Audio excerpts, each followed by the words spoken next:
Алматыға іс-сапарға Мәлік ағаймен бірге баратынымды білгенде қуанып кеттім. Ол кісінің қызметі жай қатардағы инженерлердің бірі болса да, өзін үлкенді кішілі зауыт адамдар қатты құрметтейді. Бірі жұмбақ адам десе, бірі көпті көрген адам, бірі басқаларға ұқсамайды ерекше жан деп айтып жатады. Бірақ не себепті олай дейсің десе, еш қайсысы жарытып ештеңе айтпайды. Өздерінің бір құпиялары ашылып қалатындай жауаптан қашады. Әйтеуір ол туралы ешкім жаман айтпайды. Іс-сапарға шыққанда мен үшін біздің бастық секілді қатты ішіп, өзінің де өзгенің де мазасын мен берекетін алмайтын адам болса болғаны. Бірде біздің бастық Мәлік ағай туралы оның сөзімен бас директордың өзі де санасады. Жазған сұраныстарына үлкен жауапкершілікпен қара дегені бар. Бұлай бөле жара айту әдетінде жоқ еді. Онысы құрметтеу ме, әлде сескену ме себебін біле алмадым. Онымен кейде оқта-текте жұмыс бабымен кездесіп қалғанымыз болмаса, араластығымыз жоқ. Мерекелерде зауыттағы іс-шараларға басқа қызметкерлер семьясымен келсе, ол жалғыз жүретін. Ол туралы менің есіме түскені жақында зауыт кеңсесі алдында Майра, кәдімгі мен жақсы көретін Майрамен кездесіп қалды. Ол Дүйсен деймін. Алдағы демалыста тауға шығайық дегенде асығып тұрған түр көрсеткен мен күмілжіп қолымның тимейтінін айттым. Сол кезде қасымыздан өтіп бара жатқан сөздерімізді еріксіз естіген Мәлік ағай маған қарап жұмбақ күлімсіреген. Пойызға отырып, билет тексергеннен кейін төсек орын алып жатып қалған мен қатты шаршағандықтан ба, жатысымен ұйықтап кетіппін. Мәлік ағайдың Дүйсен тұр, тамақтануға сені күтіп отырмын деген даусынан ояндым. Алматы-Москва жүрдек пойызы бір ырғақпен жүріп келеді. Ұйықтағаныма бірталай уақыт болыпты. Маған әйтеуір пойыздар күндізгіден гөрі түнге қарай жеңіл жүретін сияқты көрінеді. Басым жеп-жеңіл болып тыңайып қалыппын. Жоғарыдағы екі жас жігіттер тойдан келе жатыр екен, қатты ұйқыда. Купедегі кішкене столдың үстін Мәлік ағай дәмге толтырыпты. Мен де жолға алған тамақтарымды ала бастадым. Әр нәрсені бір айтып отырып тамақтанып та болдық. Бір кезде 40-қа толдың ба деп сұраған Мәлік ағай, осы күнге дейін үйленбей жүргенің не себеп деп төтесінен кетті. Үйленбей жүргеннің өзі жақсы деген кезекті жауабымды Мәлік ағай дені дұрыс жауап деп есептемегені көрініп тұр. 35 дейсің бе, аз жас емес қой деп бір тоқтады да, әрі қарай әңгімесін тез жалғастырып әкетті. Шырағым, уақыт деген білдірмей өтіп кетеді. Сені Майраның жақсы көретініне дау жоқ. Ол маған абанық байқалып тұрады. Себебі оның зауытқа келгеніне 5-6 жыл болып қалды. Кішкене коллективте адам тізе қосып бірге жұмыс істеген соң бір-бірін жақсы біледі. Әрбір адам кітап секілді ғой, тек оқи білу керек деп бір тоқтады. Майраның атын естігенде біреу жанды жерімді тырнап алғандай бұл тақырыптағы әңгімеге құлықсыздық танытқанымды білдіріп, терезенің пердесін сырып, түнгі меңіреу далаға тесіле қарадым. Ыстықтағандаймын, ал бір жағынан еркек пен әйел қатынасы туралы әңгіме құлағыма жағатын секілді. Жалықпай тыңдауға бармын. Бірақ менің жеке басыма қатысты болмаса болғаны. Менің Майраны жақсы көретінім өзіме белгілі. Бірақ Майраның мені жақсы көретініне шүбәлі едім. Әрі оны соншалықты сырт көзге байқалып тұрады деп ойламаппын. Жуынып келген Мәлік ағай екі ойлы болып аз кем тұрды да, бір шешімге келгендей маған қарап, Дүйсен, сен сырыңды айтатын, сырласатын, ақылдасатын алдыңда ағаң, артыңда інің жоқ, досыңа да әртүрлі себептермен бар сырыңды айта бермейсің, намыстанасың, ұяласың, түсінбей қалама деп ойлайсың. Тіпті сол сырларың бір кезде әлде қалай уақытта өзіңе қарсы жұмсалады ма деп те қорқуың мүмкін. Мен басымдан өткен өмірімнің бір үзігін айтып берейін. Мүмкін ой салар, кәдеге асар, жол ұзақ қой деді. Жұрттың сүр бойдақ болып, қашанғы жүресің, қашан үйленесің дегеніне 40-қа келгенде оған дейін үй салып, машина алайын, сосын үйленем десем, тағы бірде, ой, осы күні қай бір дұрыс қыз бар дейсің деп танауымды шүйірген болып қоя саламын. Бірақ бар мәселе басқада еді. Ал Мәлік ағайдың сұрағы да басқаша. Ол сенің ішіңдегіңді көзбен оқып, біліп отырғандай. Өзіңіз біліңіз, уақыт өтсін ағай дедім. Ол кісі әңгімесін қоңыр дауыспен бастап кетті. Мен жас кезімде ауылдағы көрікті әрі денелі жігіттердің алды болдым. Екі иығыма екі кісі мінгендей, қапсағай денелімін. Құдай берген өнерім бар. Арнаулы оқымасам да кез келген музыкалық аспапта ойнап ән салам.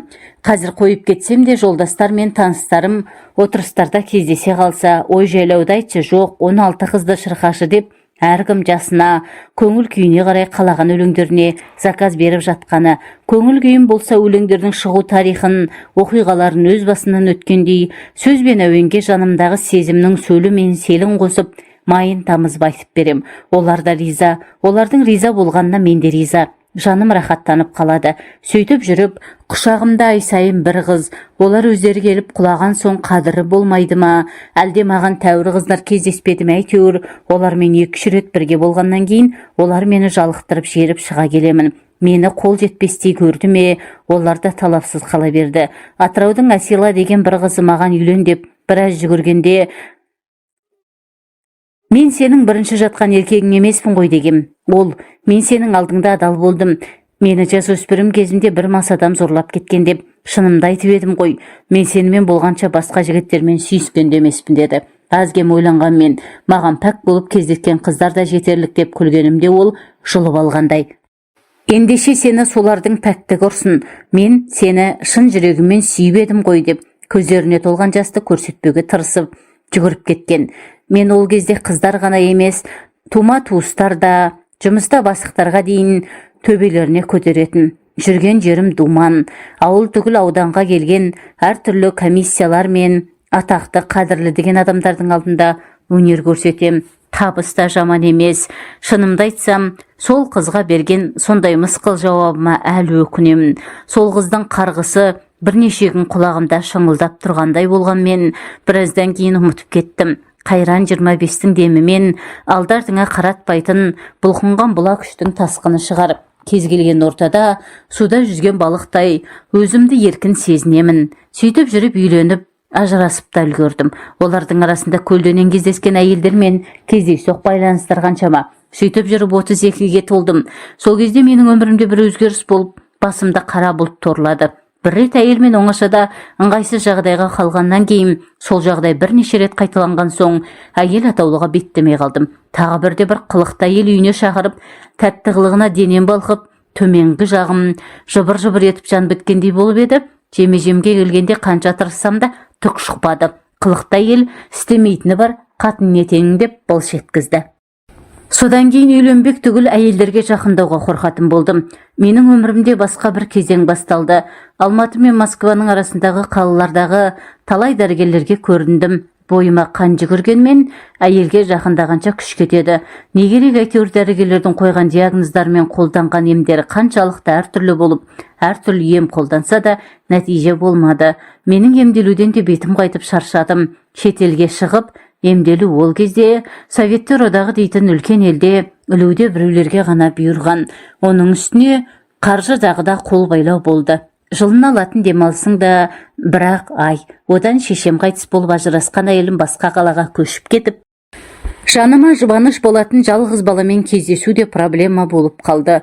Жанымда арақпен жұбатқым келіп, бөтелке мен ащы суды жақсы көріп, бірге ішетін бөтелкелестермен дос бола бастадым.